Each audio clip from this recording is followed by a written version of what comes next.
Handog ng Radyo Pilipinas World Service ang programang Global na Tayo. Pag-uusapan, hihimayin, aalamin ang mga isyung pinag-uusapan ng bayan at dadalhin sa pandaigdigang plataforma. Global na Tayo, talakayang hindi lang pambansa, bagkus pang global community pa. Global na Tayo, dito sa Radyo Pilipinas World Service, ang online digital station ng Pilipino saan man sa mundo. Tara na, Global na Tayo! Isang mapagpalang pagbati po sa ating lahat at welcome na naman po sa isa pang edisyon ng programang Global na Tayo. Alas 8 na po ng umaga, araw at oras dito sa Pilipinas, tanghali na bayan. Bango na. At ito po ang programang Global na Tayo, hatid sa inyo ng himpilang Radyo Pilipinas World Service. Ang Radyo Pilipinas World Service ay isa po sa mga himpilan ng Presidential Broadcast Service Bureau of Broadcast Services. Ako po yung lingkod, Ray Sampang. Kasama pa rin natin ang ating Global na Tayo team mula po sa production side at sa ating production side, of course, ang ating executive producer, Stephanie Vicente. Sa engineering side, sa master control, kasama natin si Justin. At sa Wirecast, kasama naman natin si Hero. And of course, tayo po ay nasusubaybayan live sa pamamagitan nating Facebook Broadcast Live. Sa inyo po mga Facebook browser, type lamang Radyo Pilipinas World Service. Ganyan din sa ating YouTube channel. Sa inyo pong YouTube browser, i-type nyo lang Radyo Pilipinas World Service. And of course, sa pamamagitan po ng ating shortwave broadcast na nakararating sa iba't ibang panig ng mundo gamit ang mga shortwave transmitters ng Voice of America. And of course, sa inyo pong mga cellphones, Android man yan or iPhone, i-download nyo lamang ang ating PBS Radio app. Yan po ang iba't ibang mga pamamaraan upang kami po inyong masubaybayan online, digital at sa shortwave broadcast. Hatid sa inyo ng Radyo Pilipinas World Service. At para po sa edisyong ito ng Global na Tayo, paalala ko lamang po, every Tuesday, ganitong oras po tayo, every Tuesday, alas 8 hanggang alas 9 ng umaga. Every Tuesday. Yan, okay? So, tuloy-tuloy na po tayo dito sa ating programa.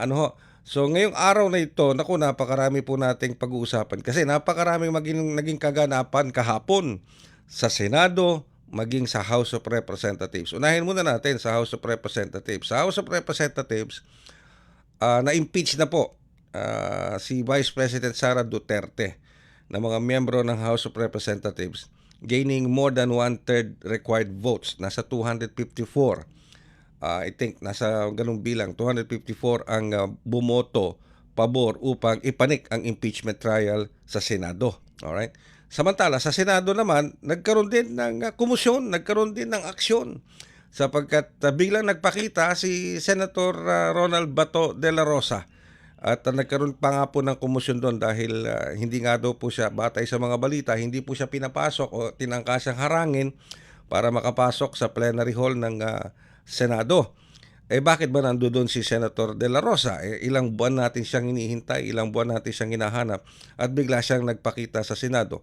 Ang isa po yata sa layunin nun ay upang makaboto siya sa pagpapalit ng liderato ng Senado, which actually happened kahapon. Nagpalit po ng liderato sa Senado kahapon. Iba na po ang Senate President ngayon. Ang Senate President po ngayon ay si Senator Alan Peter Cayetano. Pinalitan niya si dating Senate President Tito Soto.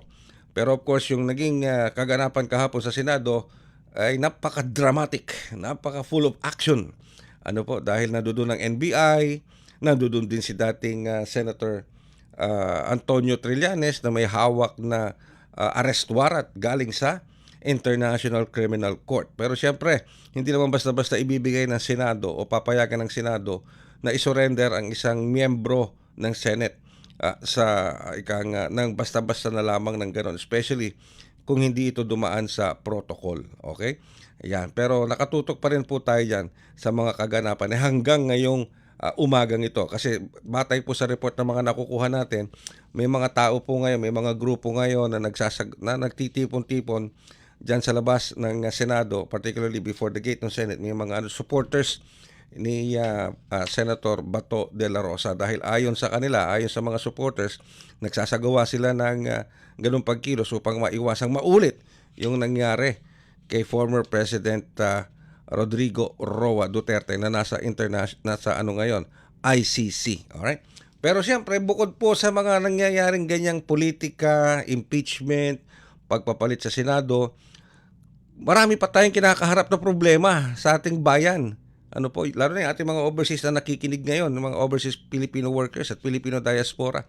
Sa kabila po ng mga nararanasan nating drama sa politika, aksyon sa Senado, impeachment trial, ang dami pa rin nating problema. Yung malapit sa sikmura ng bawat ordinaryong mamamayang Pilipino na dapat mas lalong binibigyan ng pansin at tuon.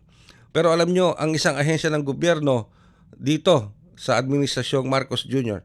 na hindi humihinto at patuloy na nagbibigay serbisyo sa kabila ng mga ingay politika, sa kabila ng mga nangyayari ngayon sa ating kapaligiran, ay ang Department of Social Welfare and Development.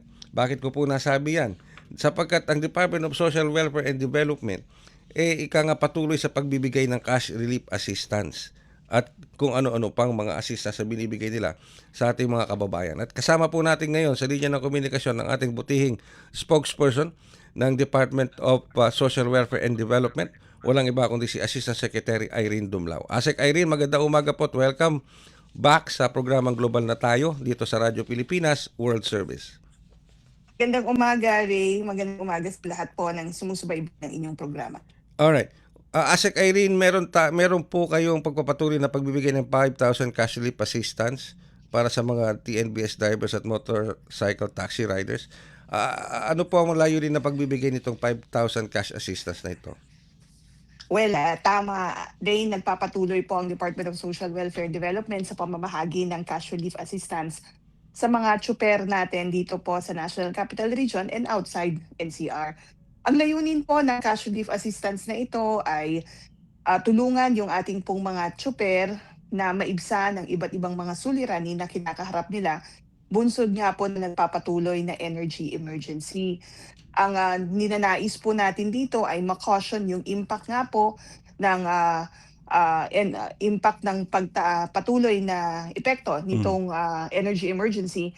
Nang sa gayon ay hindi po tumadsad sa kahirapan itong ating mga tsuper na isa sa mga pinaka-apektado sa panahon nga po ngayon. So alinsunod sa kautusan ng Pangulong Marcos Jr. na tulungan po natin sila matustusan yung kanilang pang-araw-araw na pangangailangan, namamahagi nga po tayo nitong cash relief assistance sa ilalim ng assistance to individuals in crisis situation. At batay po doon sa pinakahuli natin na monitoring, Ray, nasa mahigit close to 1.3 million drivers na ang nabahagi na natin nitong cash relief assistance sa buong bansa. So 1.3 million drivers na po, TNBS drivers ang nabahaginan? Yeah, I rounded that off. Nasa mahigit 1.28 yan. Nasa mahigit 1.28 million po iyan na mga drivers nationwide. Okay. Sino-sino po yung mga kwalipikadong benepisaryo sa unang payout na isasagawa sa itong araw na ito, May 11 hanggang May 15 sa National Capital Region? Actually, Ray, yung ginagawa natin ngayon sa National Capital Region ay yung special payout na para doon sa mga drivers, particularly TNVS, MC Taxi, and Service Delivery Riders. Sila po yung mga hindi nakatanggap o hindi napasama doon sa initial na listahan na ibinigay sa DSWD. So, ito po ay karagdagan doon sa nauna na nating na-serve noong mga nakaraang linggo. Ano po ang mga kinakailangan dalhin, Asek Irene, na ano yung mga dokumento na kailangan dalhin at dapat sundin ng mga drivers at riders upang makakuha ng kanilang cash assistance? Well, ang hinihingi lamang po ng DSWD ay yung kanilang valid driver's license. Yun lamang po ang kinakailangan nilang ipresenta kapag sila ay nagtungo sa ating pong mga payout sites. But dahil nga po nakipag-ugnayan tayo sa kanila pong mga transport network companies upang mas maging maayos yung pong pamamahagi natin ng tulong, yung kanila pong mga transport network companies ay nagpadala sa kanila ng mga mensahe sa paggamit ang kanilang application. So ipapakita rin po nila ito doon sa verification table when they arrive doon po sa ating mga payout sites. Halimbawa, kasi kahapon Ray, nandun tayo sa SMX Aura at saka doon sa Phil Oil sa San Juan at nakita natin kung papaano nga po i-process ng ating pong ahensya yung pong pamamahagi ng tulong. So, they go first to the verification table, ipakita nga po yung driver's license and yung mensahe through their application. And then once verified, pupunta na po sila doon sa payout table. Payout table, I need to say, where our paymasters are already releasing yung pong 5,000 pesos. Okay, ulitin ko lamang 'to, ano po, ASEC Irene. So yung listahan po nito galing sa LGU or sa tama ba, LTFRB? That's correct. Yung pong listahan ng mga jeepney drivers, TNVS drivers, service delivery at MC taxi ay galing po sa LTFRB. Mhm. Sinertipikahan po ito ng LTFRB. But this list were submitted by the transport network companies. Mhm. Sila po yung may talaan nung kani-kanila pong mga driver, kaya sila po ang nagsumite sa LTFRB, and then this Okay. was forwarded to the DSWD. Alright. Ano pong dapat gawin ng mga, kasi alam niyo naman, ano po, ASEC Irene, at alam ng mga nakikinig sa atin na ano itong mga nakalipas na payout ng cash assistance, nagkaroon ng konting, sabihin na natin, konting problema. Merong mga drivers na wala sa listahan.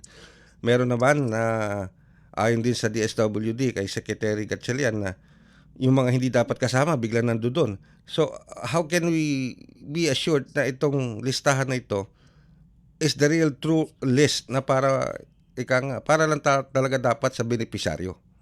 Yes, alam mo rin noong pong nakaraang linggo, nagpatawag si Secretary Rex Gatchalian ng isang exercise na kung saan nga po itong mga transport network companies were requested to submit a list of all of their drivers, yung pong naka-onboard sa kanila pong mga system. And then that list went through a data cleansing procedure na kung saan nagde-duplication tayo, and tiniyak nga po na wala ng mga duplicates, wala na pong mga erroneous entries.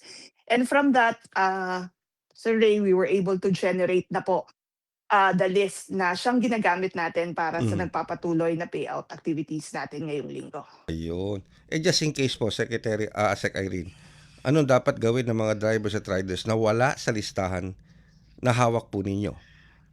Okay.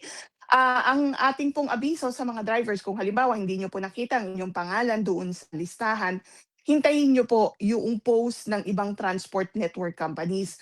Kasi, Ray, nakita natin na meron pang mga drivers na multi-apping, na sila ay driver ng isang kumpanya but nagmamaneho din para sa ibang kumpanya. So again, hintayin po nila na mag-post yung ibang transport network companies because most likely sila ay nakasama doon sa listahan na iyon. Pangalawa, Mhm. hintayin din po nila yung batch 2 ng kani-kanila pong mga transport network companies. Kasi para sa mas maayos na pamamahagi ng tulong ay ginawa nilang in batches yung pong distribution natin ng cash relief assistance. Okey. Nung maiba naman ako ng usapan, ASEC Irene, sapagkat natuwa ako nung meron akong nabasang isang artikulo, datos, na sa tala ng Department of Social Welfare and Development, yung mahigit sa 1.6 na milyong pamilyang nakagraduate mula sa Pantawid Pamilya Pilipino Program. At sinusubaybayan ko rin yung mga success stories nung mga family members, lalo na nung mga estudyante na nakapagtapos sa pamamagitan ng 4Ps, ano po. So, papaano po natin nasuri yung mga tagumpay na yan na gumraduate dun sa 4Ps na ito? Kasi tama po ba yung figures na nabanggit ko, 1.6 million families nakagraduate na? Well, tama. Itong administrasyon na ito talagang very aggressive tayo sa pag-monitor ng mga estado ng ating mga 4Ps beneficiaries. Gamit po ang Social Welfare and Development Indicators ay inassess po natin ang ating mga 4Ps beneficiaries at nakita nga po na nasa 1.6 million na po ang gumanda ang kanilang level of well-being, self-sufficient na sila, kaya sila po ay nag-exit na mula sa programa. Ito po kasi yung laging inuutos ni Secretary Rex Gatchalian na dapat taon-taon ina-administer natin yung ating social welfare and development indicators para po makita at Mhm, matiyak natin mhm. na nag improve yung level of well-being ng ating mga 4Ps beneficiaries. So, gamit po yung ano 'yan, yung Social Welfare and Development Indicator, tama yung Mhm. SWDI ano That's po? correct. That's correct. Okay. Pero ito pa, meron pang isa, yung sa ilalim ng ano, yung sa pag-aaral mukhang meron din pong ipinakitang datos do'n. Dito sa Cordillera Administrative Region, mukhang mas maraming pamilya sa CAR ang naging self-sufficient kumpara sa ibang rehiyon. How can we explain that, ASEC Irene? Well, nakita natin ano, kasi siyempre ang ating mga 4Ps beneficiaries ay binibigyan din o na-a-assist din gamit ang ibang interventions o gamit ang ibang programa. So nandiyan po yung Sustainable Livelihood Program, nandiyan din Mhm, po yung iba pang programa ng ibang national government and of course private organizations. Ang ginagawa po kasi natin ay sabi nga natin 'di ba Ray, hindi naman sapat talaga yung pong conditional cash grants na tinatanggap mhm, ng ating mhm, pong mga 4Ps mhm, beneficiaries. Kaya kinakailangan i-capacitate din natin sila para sila ay makahanap din ng sustainable source of income, na siyang mag-enable ah, sa kanila na magkaroon ng sustained improvement in their level of well-being. So aside from the skills, aside from the livelihood, tinutulungan din natin na makapagtapos ng pag-aaral yung kanila pong anak. Kaya nakipag-partner din tayo sa CHED para sa scholarship program para sa mga anak po nga nila na enrolled in state colleges and universities. And then tinignan natin hanggang sa sila ay may anak na makapagtapos at makatulong na sa kanila pong mga pamilya. So in some regions, nakita talaga natin yung magandang collaboration, hindi lamang po within the local government but also yung pong pagtutulungan ng iba't ibang national government agencies. At yung pagtutulungan na yan o yung collaboration na yan ay nag-reflect doon sa ating pong mga 4Ps beneficiaries sapagkat napatotoo nga po ng ating ng SWIDI na nag-improve yung kanilang mhm. level of well-being. At yan yung nakikita natin ano, like in the Cordillera Administrative Region na talagang na-empower, naging resilient, at naging mas mabuti yung kalagayan ng ating pong mga 4Ps beneficiaries in those areas. Pero ASEC Irene, makakamit ba, maibababa ba sa single digit ang poverty incident pagsapit ng 2028 gamit ang programang 4Ps ng Marcos administration? Well, Ray, hindi lamang po ng 4Ps ano, kundi ng lahat ng programa ng ating pong pamahalaan. I think kapag tulong-tulong talaga at ini-employ natin yung whole of society approach, masasabi natin na makaka-contribute tayo sa pagbaba ng poverty incidence sa ating bansa. Kaya nga Ray, meron tayong mga social welfare programs, yung mga social assistance kasi kapag may mga ganito na mga disasters, may mga emergencies at alam naman natin that this kind of adverse shocks could instantaneously affect the level of well-being ng ating mga 4Ps beneficiaries. Pwedeng bumaba, no? Even if you're level 3, pwedeng bumaba yan ng level 1 kapag may mga sudden shocks na experience. And that's the reason why meron tayong mga social assistance, social safety nets to caution the impact of those shocks at malesen yung vulnerabilities ng ating pong mga kabayan para hindi po muli sila sumadsad sa kahirapan. I think that's the importance, Ray, of really having collaboration amongst government agencies and the private sector para masustain natin yung improvement ng level of well-being ng ating mga mahihirap na kababayan. Alright, last question na lang po, ASEC Irene.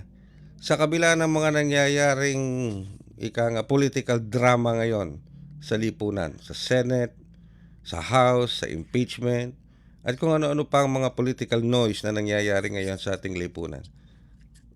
Can we rest assured the public, the Filipino people, na ang Department of Social Welfare and Development ay hindi hihinto sa pagbibigay ng tulong at assistance sa ating mga kababayang Pilipino, lalo na doon sa mga mas nangangailangan nating mga kababayan na nasa sabihin na nating laylayan ng lipunan? Will DSWD continue to do its mandate despite the political noise na nararanasan natin ngayon? Well, yes, Ray. DSWD remains to be a political. Ang focus natin ay ang mga mahihirap, ang mga vulnerable and marginalized sectors of our society. Doon po tayo tutok at ang commitment po ng ating ahensya ay patuloy silang gabayan, patuloy silang tulungan nang sa gayon ay makaahon nga po sila sa kahirapan. at ma-address natin yung mga risks and vulnerabilities na kinakaharap nila sa pang-araw-araw and matiyak na sila nga po ay ma-empower at mas mag-improve yung kanila pong kabuhayan. Yan po ang ating pong commitment sa ating pong mga kababayan, particularly those in the sectors that I've mentioned. With that, Asek Irene, maraming salamat po sa oras na pinagkaloob nyo sa ating programang Global na Tayo dito pa rin sa Himpilang Radyo Pilipinas World Service. Thank you very much, Asek Irene, at ingat po, stay safe, and mabuhay po. Maraming salamat, Ray. Magandang umaga. Ang ating pong butihing spokesperson ng Department of Social Welfare and Development, Asek Irene Dumlao. Magbabalik po kami makalipas ang ilang paalala. Noon, pag may nagkasakit sa pamilya, agad may pangamba. Hindi lang dahil sa sakit, kung hindi dahil sa takot kung saan kukuha ng pampagamot. Mahal ang gamot. Nakita at naramdaman ito ni Pangulong Ferdinand Marcos Jr. Kaya iniutos niyang ilapit pa ang tulong pangkalusugan sa bawat Pilipino. Sa PhilHealth, ipinagkatiwala ang pagtutok para maging tunay na serbisyo ang kautosang ito. Kaya nagtungo ang Pangulo sa General Santos City para masigurong umaabot sa mga tao ang mga programa. Mr. President, pwede pa yakap. Tulad ng Yakap program para sa agaran at libreng check-up, screening, x-ray at lab tests. Mayroon ding programang gamot na nagbibigay ng hanggang 20,000 pesos na libreng maintenance medicines. Ang yakap, by the mere word, yakapin para mailayo sa sakit. Kinabit na rin namin yung availability ng gamot at saka ng basic lab. We're hoping bumaba rin yung ating kailangan ma-hospital. Ginagawa natin mga paraan, maagang nagpapatingin para hindi na uabot sa malubhang sakit. May dagdag suporta sa dialysis para sa tuloy-tuloy na gamutan ng mga tulad ni Leo na 3 beses isang linggo ang dialysis. May tulong din sa cancer treatment ang mga tulad naman ni Maribeth para hindi maputol ang laban dahil lang sa gastos. Pinalawak din ang maternity coverage para sa normal delivery, cesarean, pati prenatal at postnatal care. Ikalat natin yung balita para alam ng tao kapag may karamdaman sila, meron silang gustong patignan, yung anak nila, whatever, meron silang pupuntahan. Sa buong bansa, tuloy-tuloy ang trabaho, isa-isang inaayos ang mga bagay na nagpapagaan sa buhay ng mga Pilipino. Ngayon may PhilHealth, may tulong. Hindi lang ito benepisyo, kung hindi ka panatagan para sa bawat pamilyang Pilipino. Patuloy na sumusubaybay sa programang Global na Tayo dito pa rin sa Himpilang Radyo Pilipinas World Service. Ako pa rin po yung lingkod, Ray Sampang. Batiin ko muna yung mga nakatutok sa atin sa mga oras na ito ha. Dito sa Sapang Bato, Angeles City, Pampanga, kay Sean Kyle Flores, magandang maya pabak po kay Kongan. Karing kabalin kong malalago ang pong masasanting. Kay Tita Betty Atinan, ayan, ng Singapore Live, nakatutok po siya dati sa Singapore. Sabi ni Tita Betty, good morning Sir Ray, sa lahat ng viewers ng Global na Tayo. God bless po. Maraming salamat Tita Betty at pakikamusta na kami sa lahat ng ating mga overseas Filipino workers dyan sa Singapore. Samantala, sa pagpapatuloy ng ating programa, sa Senado, nagkaroon nga po ng ikang kumusyon at ikang kaganapan sa Senado. At ngayon, tututukan natin ang sitwasyon doon, lalo na pagdating sa pangsiguridad na sitwasyon. Kasama po natin ang ating spokesperson ng Philippine National Police, walang iba kundi si Police Brigadier General Randolph Tuanyo. General Tuanyo, magandang umaga po. Si Ray Sampang po ito sa programang Global na Tayo. Sir Ray, magandang umaga po sa lahat po ng inyong taga-subaybay. Thank you very much po, General Tuanyo, sa pagpapaunlak sa aming programa. So, bago ang lahat, kamusta po ang sitwasyon muna sa Senado kung saan naroon ang ating ilang elemento ng Philippine National Police? Yes, sir, nais natin i-share sa ating mga kabayan na kahapon nga, halos mag-alas sa isang hapon, nagsimula yung mga pagtitipon ng mga tao doon, suporta kay Senator Bato. At umabot naman ito, sir, kanina, halos mag-umaga na rin ang alas 8 na nanatili naman payapa at maalis po na umalis yung mga tao. Kaya ang ginawa po, isang utos po ni Chief PNP na General Tates, dating District Director doon, na ipagpatuloy yung deployment natin doon ng mga CBN para bantayan yung mga kababayan natin, para ma-manage natin yung crowd kung sakali magpapatuloy ngayong araw. At para naman maayos na rin si Ray yung traffic, para naman hindi maabala yung mga kababayan natin na wala namang kinalaman doon sa activity. Yes, oo. So sa kalusukuyan po, General Tuanyo, mga ilang PNP personnel po ang nakadeploy ngayon around the Senate? Kanina po, ang ginawa na lang natin yung stay behind force, pero mamaya po magpapatuloy pa po ang deployment natin. Kahapon po nakabot ng halos 3,000 yung mga unit po natin. Kapag sinasabi nga po niya sa LG at sa PNP, ayaw naman natin na makaabala yung activity sa mga kababayan na walang kinalaman sa activity. Opo. Alright. General Tuanyo, mari po bang ipaliwanag, lalo na sa mga nakikinig at nanonood sa atin, ipaliwanag natin ng PNP kung ano ang saklaw at layunin ng investigasyon na may kaugnayan sa mga alegasyon ng extrajudicial killing sa Davao? Yung pong tinutukoy ninyo ay yung subpoena business tech home na Apo. pinirmahan ng direktor ng CIDG. Noong araw ng linggo, sir, ito yung Sunday, at pinag-report o yung invite si Senator De La Rosa sa CIDG office sa May 14 na araw ng Webes, alas 10 ng umaga. Ito, sir, may kinalaman po kasi ito sa mga bagong mga complainants na lumutang kaugnay sa death under investigation noong panahon na nanunungkulan ni Senator De La Rosa as City Director ng Davao. Ayun. So, ibig sabihin, iba po ito, iba pa yung subpoena, iba pa yung nakita namin kahapon na warrant of arrest mula sa ICC. Tama po yun. Magkaiba po siya sapagkat ito ay may kinalaman doon lamang doon sa kanyang panunungkulan as City Director sa Davao. At yung mga tungkol naman sa issue naman sa ICC, ito naman yung may kinalaman naman. Kasama na yung panunungkulan niya sa Davao at bilang Chief ng Philippine National Police noon, yun po yung nilalaman ng ICC warrant. Pero General Tuanyo, siguro ang tanong kasi ng ating mga kababayan ngayon, kung sakasakali mang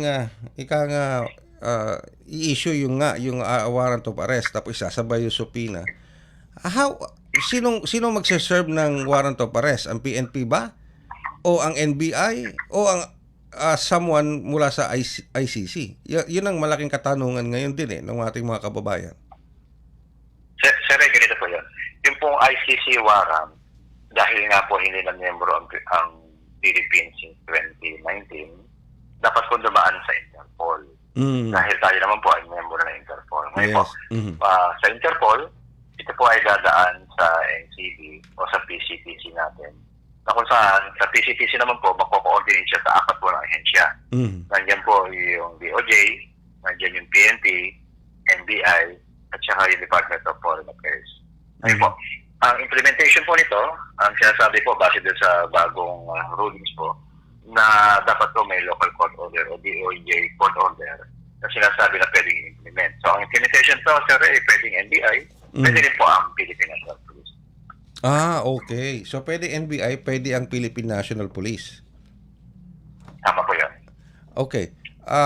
Pero sa kasalukuyan po ba may koordinasyon ng PNP sa ICC o sa representative nito, itong isang PT, yung sinasabi ni Senator Trillanes na PTC? Kaya nga po sinasabi natin, nagpalabas po tayo ng statement sa PNP na we cannot deny o confirm po yung pong sinasabi ng ICC warrant. Sapagkat sinasabi ko nga po, na kapag tayo po ay tinap ng PCTC na implement ang ICC warrant, hahanapan din po ng PNP o kahit po ng NBI ng DOJ coordination o court order na sinasabi na ito ay legit, pwedeng i-implement. In the absence of DOJ court order or in the absence of the ICC warrant na binibigay sa ICC, mananatili po na nakahanda ang Philippine National Police na i-hold lang po muna yung contingency plan natin sa pag-i-implement sapagkat wala nga po kami hawak. Ayun. Ito po, General Tuanyo, a very hypothetical question. Kung sakali pong sumunod si Senator De La Rosa sa subpoena, ano po ang hakbang na gagawin naman ng PNP? Kung sakali hypothetical na sumunod siya at sumunod siya sa subpoena, ano po ang mga nakalatag na hakbang ng PNP dito? Yes, sir. Yung subpoena naman po ay merely invitation ng kanyang physical appearance at mag-submit ng mga documents kaugnay ng mga complaints na na-receive naman ng CIDG. Hindi po ito isang warrant, katulad ng sa ICC warrant, a-arrestin po siya. Ito ay merely invitation for him to appear before the CIDG at mag-submit ng mga dokumento para ipakita po sa kanya, ipa-receive sa kanya yung mga complaints na mga na-receive ng CIDG para bigyan siya ng pagkakataon na sumagot naman po. Ayun. And of course, General Tuanyo, siguro ito, alam ko nakakarating na sa inyo ito. sasabihin ng mga kababayan natin, baka hindi maging patas ang PNP dyan. Kay Senator De La Rosa, dating PNP chief yan. Ng ilang taon sa ilalim ng Duterte administration. How can we assure the public na the PNP will be fair and objective pagdating dito kay Senator De La Rosa? Yes, sir. Gusto natin banggitin sa mga kababayan natin na ang Philippine National Police po sa ilalim ng pamumuno ni Chief PNP Lieutenant Alcate ay isang professional na organisasyon na ipatutupad lamang kung ano po ang nararapat, ipatutupad lamang po ang batas. Bilang pagpapatunay niyan, sir, yung pong pinadoses TECOM na ipinareceive po natin sa kanila, ito pagpapatunay na hindi po lang inilag ang Philippine National Police para pakinggan yung mga kababayan natin o hinaing nila na may mga reklamo na dapat po litisin sa pamamagitan ng pag-submit ng mga affidavit, mga kanyang statement sa CIDB sa darating Thursday po. With that, General Tuanyo, maraming salamat po sa oras sa pinagkaloob niyo sa amin. Unless meron pa ho kayong mahalagang mensahe na gustong iparating sa ating mga kababayan. Go ahead po, General Tuanyo. Yes, sir. Nanatili po na professional na Philippine National Police sa kabila ng mga issue na tinatanggap po natin. Kaya niyo po bigyan ng pagkakataon ng Philippine National Police na ipakita na walang sinuman, ano man ang iyong katungkulan o estado sa ating lipunan. Kung may reklamo sa inyo, ito po ay pakinggan ng Philippine National Police, pakinggan ng hinaing ng ating mga kababayan, at pairali lang po natin ang mga batas na umiiral po. Maraming salamat, sir. Maraming salamat po. Police Brigadier General Randolph Tuanyo, spokesperson ng Philippine National Police. Magbabalik po kami makalipas ang ilang paalala.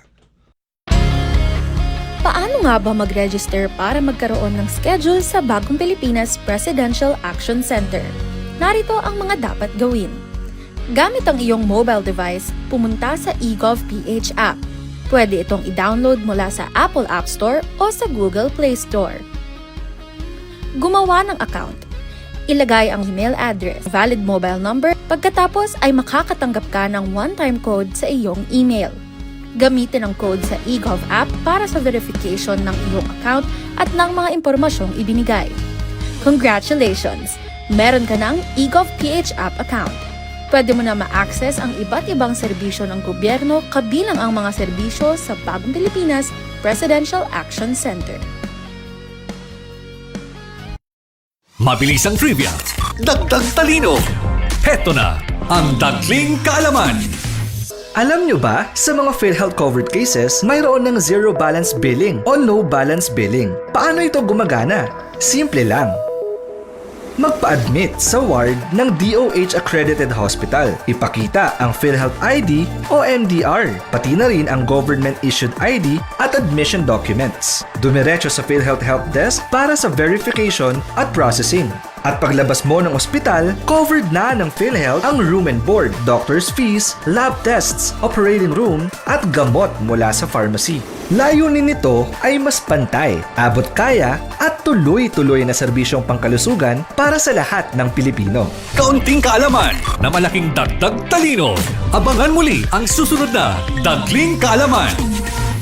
Mas pinadali na ang government transactions sa tulong ng eGov.ph Super App. Pwedeng-pwede mo nang magawa ang lahat ng ito. I-download ang eGov app sa iyong smartphone o tablet mula sa App Store o Google Play Store. Pagkatapos, ilagay ang iyong mobile number at i-authenticate gamit ang one-time PIN o OTP para marehistro ang iyong account. Saka ilagay ang iyong mga pangunahing impormasyon at kumpletuhin ang facial recognition technology para sa verifikasyon ng iyong pagkakakilanlan. Para sa mas mabilis at mas maayos na serbisyong panggobyerno, gamitin na ang eGov.ph Super App. Paliwanag mo sa tao na hindi totoo yan. Dahil ang totoo, yung totoo ang dapat ninyong malaman. Nagkalat sa internet ang fake news o mali at fake news. Tinatapon niyo yung tao. What they are doing is creating panic. We say no. Yung pagkalat ng fake news. And some of it's dangerous. Sana iwasan po natin pag-spread ng fake news. At di magpapakalat ng disinformation at misinformation ang kasulukuyang administrasyon. Stop telling us fake news because you're wrong. Para sa totoo at mapagkakatiwalaang mga balita at impormasyon, Radyo Pilipinas. Kayo po'y patuloy na sumusubaybay sa programang Global na Tayo. Dito pa rin sa Impilang Radio Pilipinas World Service at ito po yung lingkod, Ray Sampang. May ano tayo dito, announcement, public service announcement. Lalo-lalo na dun sa ating mga kababayan, mga overseas Filipino workers, Filipino diaspora, na nandiyan dyan nagtatrabaho at naninirahan sa Brunei. Makinig po kayo ha. Sapagkat ang ating Philippine Embassy sa Brunei magkakaroon po ng tinatawag na Sunday Consular Services sa May 17. Babalik po yung kanilang Sunday Consular Services sa May 17 ngayong taon na ito. Ilang araw na lamang po yan. At iniimbitahan po kayo ng ating pasuguan ng ating embahada sa Brunei, yung ating mga kababayan dyan na nagtatrabaho sa Brunei para sa Sunday Consular Services mula alas 9 ng umaga hanggang 1:00 ng hapon. Ano po, gaganapin yan sa Philippine Embassy Grounds at Level 2 ng Anahat Complex dyan sa Mata-Mata, Gadong. Ulitin ko ha, May 17, babalik yung Sunday Consular Services dyan sa Brunei para sa ating mga kababayan sa bansang Brunei. Okay? And of course, sa ano po yan, May 17, 1:00 ng hapon, alas 9 hanggang 1:00 ng hapon, dyan sa Philippine Embassy Grounds at sa Level 2 ng Anahat Complex, Mata-Mata, Gadong. Samantala, sa putong ito, tanggapin muna natin, alamin naman natin ang sitwasyon ngayon sa Senado, mismo sa Senado, kasama natin ngayon ang ating kasamang si Nimpa Asuncion mula sa PBS News. Nimpa, good morning! Nimpa. Yes, good morning, Ray. Magdamag kang nanatili sa Senado si Senador Ronald Bato de la Rosa matapos yung tangkang mag-aresto ng NBI sa kanya kahapon matapos lumabas ang arrest warrant mula sa International Criminal Court. Matatanda ang ulo ng ginawa ng protective custody ng Senado si Senator Bato habang ginagamit nito ang mga available legal remedies para sa kanyang sitwasyon. Matapos naman yung nangyaring tensyon kagabi sa pagitan ng NBI at ng mga tauhan ng Senate Sergeant at Arms, nakipagpulong si Senate President Alan Cayetano kay NBI Director Melvin Matibag. Nagkasundo sina SP Cayetano at Matibag na hindi aarestuhin si De La Rosa kagabi. Habang ang NBI agents naman na unang pinakontempt ng Senado dahil sa paghabol kay De La Rosa ay in contempt pa rin pero mapasa sa ilalim na muna sa custody ng NBI. Giniit ni Matibag na nire-respeto nila ang Senado bilang co-equal branch at umaasang kapag kakailanganing sumagot ni Senator Bato sa kanilang investigasyon ay makikipagtulungan ito. Kinumpirma naman ni Cayetano ang kasunduan nila ni Matibag. Pero kung babalikan niya ang NBI ngayong araw para arestuhin si Senator Bato ay hindi na sila papayag. Yes, Ray. Okay, so ibig sabihin walang aresto wala pang arestong mangyayari maski na ngayong araw na ito. Ganun ba, Nimpa? Hindi tayo sigurado kung muling susubok yung NBI o kung sino arresting agent ngayong araw. Kaya yan yung aantabayanan natin. Okay. Pero yung mga ibang NBI agents na nagtungo dyan kahapon, nasa custody pa rin sila hanggang ngayon ng Senado? Wala na yun yung kasama sa napagkasunduan ni SP Cayetano tsaka ni NBI Director Matibag kagabi na in contempt pa rin yung siyam na natukoy na nila yun yung siyam na NBI agents pero ang NBI yung in custody sa kanila at saka iimbestigahan din sila separately ng NBI at saka ng Senate yung naging sitwasyon kahapon. So ano ngayon ang siguro last question ko na lang para makapagpahinga na to si Nimpa dahil magdamag ito diyan sa Senado. Talaga naman bilib ako dito sa ating kasamang ito. Anong mood ngayon sa Senado? May tension pa rin ba? Sana wala na tayong makita ulit na naghahabulan diyan sa Senado mamaya. Oo nga, sana wala na pero inaasahan na sa labas ng Senado parang kakaunti na lang yung mga kakaunti pa yung mga release na nakita natin pero inaasahan natin na baka mamaya ay dumami din sila within the day. Tapos ang inaabangan natin ngayon sa Senate is yung possible transmittal ng articles of impeachment mula sa House of Representatives. Yeah, speaking of that, kasi sa House of Representatives na impeach na nila si Vice President. Isa pang pag-uusapan diyan yung term na forthwith. Di ba? Yung sinasabi na issue na forthwith. So, yan ang aantabayanan natin today sa Senado. yung transmittal ng articles of impeachment. Okay, sige. Pagpahingahin na natin si Limpa. Nag-almusal ka na ba? Ang tanong ko muna. Nag-almusal ka na ba? Ito, mag-aalmusal pa Ay, lang. sige. Hindi na kita gagambalain. Maraming salamat, Miss Nimpa Asuncion. Thank you very much. Yes, maraming salamat rin sa Nimpa Asuncion para sa Radyo Pilipinas. Si Miss Nimpa Asuncion ng ating PBS News Division nag-uulat para sa ating programang Global na Tayo. Thank you very much. Okay? Sige, tuloy-tuloy pa rin po tayo dito sa ating programa sa Global na Tayo. So yun ang mga kaganapang inaantabayan na natin ngayong araw na ito sa panig naman ng Senado. Kasi yung sa impeachment trial, na-impeach na ibig sabihin na transmit na sa Senado. Ano po, yung impeachment articles laban kay Vice President Sara Duterte. So, tinitignan natin ngayon kung paano ngayon ito tatakbo sa Senado. Paano ito tatanggapin ng Senado at ma-apply ba dito yung forthwith na sinasabi. Kasi ang alam ko, meron ako narinig mula kay Senate President Alan Peter Cayetano na yung pwede naman nilang tanggapin, di ba?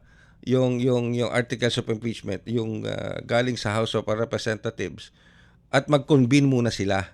Pero hindi ibig sabihin na magi-start na yung trial. So, titignan natin yung dynamics. Subaybayan natin yung dynamics ngayong araw na ito dyan sa Senado. Samantala, habang pinag-uusapan natin itong political drama, yung mga komusyon sa Senado, yung nangyari sa House of Representatives, ang tanong po dyan, okay, marami nagsasabi sa ating mga kababayan, kahit ano naman ang mangyari sa Senado, kahit anong mangyari sa Kongreso, hindi naman sila apektado dahil may pera po yung mga yan, Sir Ray. Mayayaman na po yung mga yan.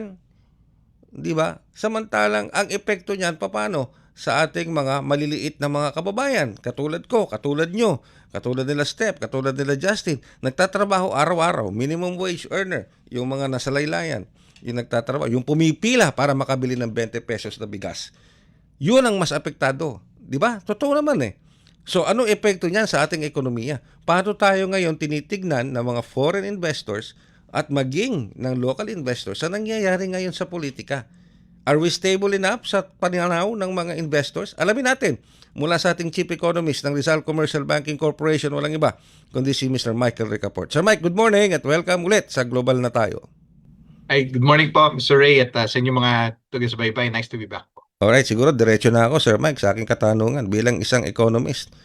At of course, your world revolves around other well-renowned economists both here in the Philippines and abroad. Ano ngayon ang tingin ng mga ibang ekonomista, mga foreign investors, both foreign and local, sa nangyayaring political drama dito sa Pilipinas? Will it have an effect on our economic future and for the Philippines, Sir Mike? Mix po, Sir Ray. Kasi parang, sige, democracy is at work. No? Parang kasama po sa proseso ng demokrasya yung ganyan, no? Kumbaga walang nagdidikta, ang basyan kung ano yung collective will ng tao through yung representatives sa mga binoto nila, no? Yung mga sa mga lawmakers, no? Yun pa yung una, Sir Ray, no? Pangalawa, syempre, kahit demokrasya tayo, dapat may priorities din na sinaset. Kasi finite yung oras at attention ng lawmakers. Meron silang kailangan na ipasa ng mga priority reform measures, lalo na sa ikabubuti ng buhay natin lahat. No? Ayun yung mga yung mga earlier commitments. No? Kasi bago maggera, naka-highlight yan yung 4 na priority bills to further alleviate and improve the governance standards of the country. Yung anti-political dynasty bill, yung reforming the party list system, Cadena bill, and pati yung creation of an independent people's commission, ang layunin ng mga yon, that's part of the anti-corruption measures. That's also part of creating greater transparency and accountability sa government spending. So para sa kabubuti ng bansa natin, no? At lalo pang tangkilikin tayo, no?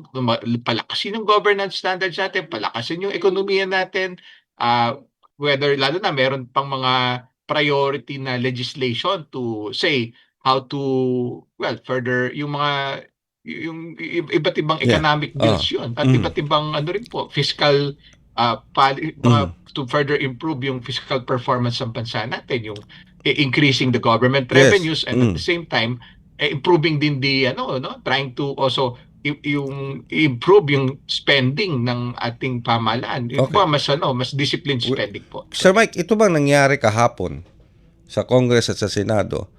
Mararamdaman ba ito ngayong araw na ito pagdating sa financial markets natin, sa palitan ng piso, sa stock market natin, at sa immediate, sabihin natin, immediate effect nito sa atin sa Pilipinas, sa economy natin? Mararamdaman ba kagad ito?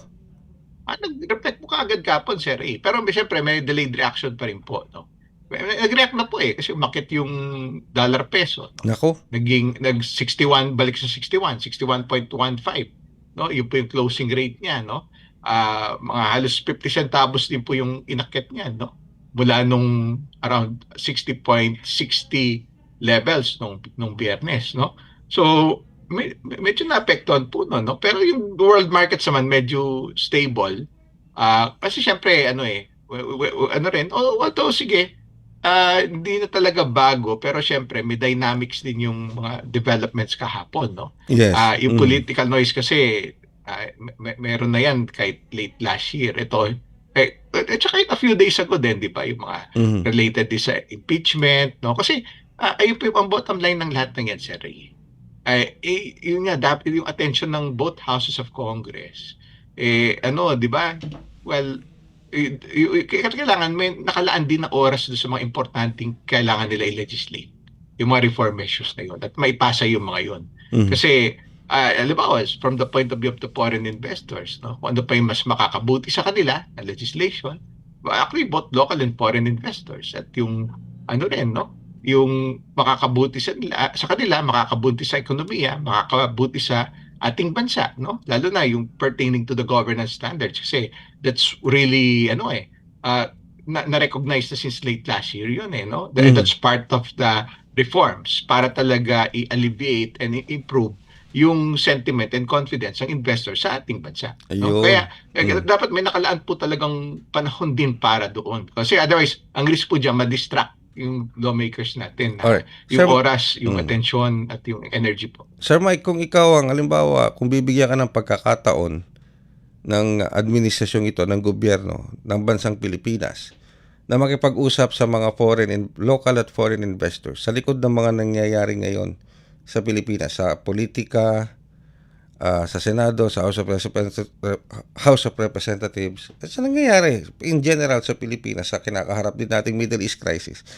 If you were given the chance to face and talk to foreign and local investors and encourage them to at least maintain their investments or add more investment, anong sasabihin mo sa kanila sa likod ng mga nangyayaring ito sa Pilipinas? What will you tell the foreign investors and local investors? Since late last year, Sir Ray, ginagawa na po namin yan. Nasa overseas kami, no? Doon amid yung mga anomalous flood control projects. Kasi, that was late last year, no? Talagang, meron din silang mga tinatanong about those, no? O anong epekto niyan kasi kung yung infrastructure projects back then ang apektado, o paano na lang yung demand sa, yung mga produkto kasi nila kung pertaining to related sa construction materials. Ayun po yung paano na lang yung kung may underspending yung government. Ganun sila mag-isip yung kita, no? Paano sila yung negosyo nila, paano kikita? In view of this, kung apektado po sila, Sir Ray. But generally, yung ibang yung iba naman, life goes on, business goes on, yung yung mga nagbebenta ng iba-ibang produkto, no? Pero syempre, may kombinasyon po yan, Sir Ray, both external and local factors. Kasi may kinakaharap po tayong yung gera sa Middle East, no? Kasi ayun yung mga importanteng bagay ngayon, Sir Ray. Kasi maaring mahati din kasing atensyon dahil sarado pa rin yung Strait of Hormuz. Yes, oo. Ilang buwan na po yan, Sir Ray. 2.5 buwan. Walang bagong supply ng langis at natural gas na lumalabas po doon. That's nga. 20% of the world's oil and natural gas. Parang, although yeah, everybody knows about it already. We have state of national energy emergency for like more than 1.5 months already since March 24. Dapat nandoon talaga yung lalo pang nakatuon dapat yung attention sa mga related to that, no? Lalo na when it comes to legislation also, no? Mga anything that would enable well yung that makatulong din, no, sa ating mga kababayan, sa ating ekonomiya, sa ating mga negosyo at investments, no. Kaya yun po yung, although sige, yung ibang aspeto naman, other than the global concern, no, do sa giyera, syempre locally, yeah, may political noise, syempre may magkakaroon ba ng impeachment o hindi. Well, ang tanong doon, would it affect yung political epekto nun circle? sa ordinaryong manggagawang Pilipino, ordinaryong pamilyang Pilipino na sumusweldo minimum wage, yung iba nga halos wala pa sa minimum wage. You know, anong nun? What economic gains can an ordinary Filipino family, an ordinary Juan de la Cruz, gain from it economically? Meron ba? Well, kasi ang talaga dyan, yung bottom line eventually, kung ito ay ikauunlad ng bansa natin, ay yung dyan may nagpalaisipan po doon yung mga nangyayaring ito. Ano ba yung maiaambag nito sa bansa natin? At syempre, ano yung magti-trickle down sa ating mga kababayan? No? So, it really starts and ends with good governance pa rin po, Sir Ray. Meaning to say, sige, kung nandoon yung mga bithiin nito, di ba? Yung lahat ng bagay na yan, kung doon papunta, on top doon sa mga priority reform measures, kasi nakabantay yung mga investors. Yung nasa scoring system po nila yan, Sir Ray, na kung nakikita nila, makakabuti sa bansa natin. Kasi bago sila mag-invest ng billions of pesos or dollars, titignan nila yan. Kasama po yan sa standards political on politics, political factor kumusta kung merong impeachment. Although hindi naman to involving the top position, hindi naman to yung top position nila. Second position and yung leadership certainty, sige, maaring naman medyo certain po doon, pero yung sa level sa Senado, no? Kasi yung meron bang eventually yung predictability ng pag-deliver nila ng priority bills maapektuhan ba? Depende sa advocacies nila at priorities nila. Kasi iba-ibang leader, maaring iba-iba rin yung advokasya. No? Although the members are the same, pero syempre, minsan nakakaano rin yun. Palaisipan din yun kung talagang from time to time naman, syempre iba-ibang leader na yung dumaan, may mga reassurances in the past, no? About these things. Pero let's see now, ayun ang hinihintay na siguro na if there would be some reassurance. So, tuloy pa rin yung pagtrabaho namin sa mga importanteng ibang mga legislative reform measures na kailangan trabahuhin na dadaan sa both houses of Congress at may papasa on time itong mga to at para yan, lalo na. Kasi yung naging commitment So, ang tanong doon, sang-ayon ba sila lahat doon? Yun ang mga Senate na yun. Yun ang yung mga priority na yun. Yun ang dapat bantayan natin ngayon. Okay. Opo. Yung apat, lalo na yung apat na yun, di ba? Yung apat. O sige, kanya-kanya may advokasya kung sa ikagaganda nga naman, di ba? Anti-corruption measures. Gaganda yung governance standards. Gaganda yung bansa natin. Pero minsan kasi wag lang sana ma-blur do sa political line. Wag lang sana maging kumbaga through the political lines, no? Kasi minsan yung advokasya depende kung saan partido o depende kung saan kung saan kaanib, no? Sana. Pero siguro Sir Mike, kay anumang political affiliation ka, kung anumang political side ka na doon, ang overarching na main goal ng mga politikong ito, those supposed to be or calling themselves public servants, yung talagang interest ng bayan, interest ng bawat Pilipino para maiangat ang kabuhayan. And they can only do that para maiangat yung kabuhayan ng bawat Pilipino is to make sure that the Philippine economy is stable and consistent sa paglago niya para sa kabuhayan ng bawat Pilipino. Thank you very much, Sir Mike. Maraming salamat sa oras na pinagkaloob mo sa amin. As usual, thank you so much. Opo. Sakto po yung sinabi niya, Sir Ray.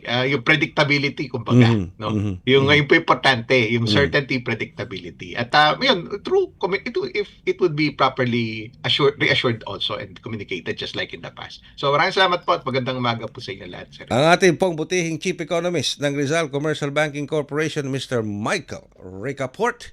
At yan, ilang minuto na lamang ang nalalabit. Tuluyan na tayong magpapaalam sa ating programang Global na Tayo. Maraming salamat po sa oras sa pinagkaloob nyo sa lahat ng mga nakatutok sa atin, sa ating mga kababayan, sa loob ng bansa natin, sa loob ng Pilipinas at maging sa mga kababayan natin abroad, yung mga overseas Filipino workers natin, Filipino diaspora, mga Filipino seafarers po natin. Nakatutok din po kami sa inyo, yung ating mga Filipino overseas Filipino workers, seafarers.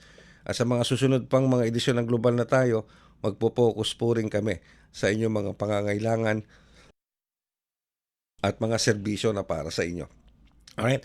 Maraming salamat sa ating mga nakaagapay, sa ating Global na Tayo team, sa ating Master Control, si Justin, kasama natin, and of course si Hero sa ating Wirecast, ang ating executive producer si Ms. Stephanie Vicente. Well, of course, kasama rin natin ang ating producer si Drizzle Nanyong. Sabi nga ni Drizzle, kung nakikinig man si Drizzle, sabi niya, naiinip siya dahil day off niya ngayon. Wala siyang ginagawa. So, total, malapit ka lang naman dito, Drizzle. Gusto mo, pumasal ka na lang dito. At, anyway, maraming salamat. Ulitin ko ang Global na Tayo every Tuesday is 8 in the morning to 9 in the morning. At baka po sa mga susunod na araw, patuloy kami mag-adjust ng oras para mas lalong maging mas maaga pa kaysa sa 10. Kasi ang ano ngayon, ang Global na Tayo is from 10 to 10:30 to 11:30. But we are trying to adjust our time. Depende na rin of course sa availability ng ating staff at manpower kasi kulang po kami sa mga staff. Kaya medyo nahihirapan kami sa oras, pero we are trying our best to adjust the time to meet the needs and the needs ng information at news sa inyo po, hindi lamang dito sa Pilipinas kundi sa inyo na nasa abroad. So hopefully we can get an earlier time slot dito po sa Global na Tayo. Muli, maraming salamat po sa oras ninyo at sa pakikinig. Maraming salamat po. Handog ng Radyo Pilipinas World Service ang programang Global na Tayo. Pag-uusapan, hihimayin, aalamin ang mga isyung pinag-uusapan ng bayan at dadalhin sa pandaigdigang plataforma. Global na Tayo, talakayang hindi lang pambansa, bagkus pang global community pa. Global na Tayo, dito sa Radyo Pilipinas World Service, ang online digital station ng Pilipino, saan man sa mundo. Tara na, Global na Tayo.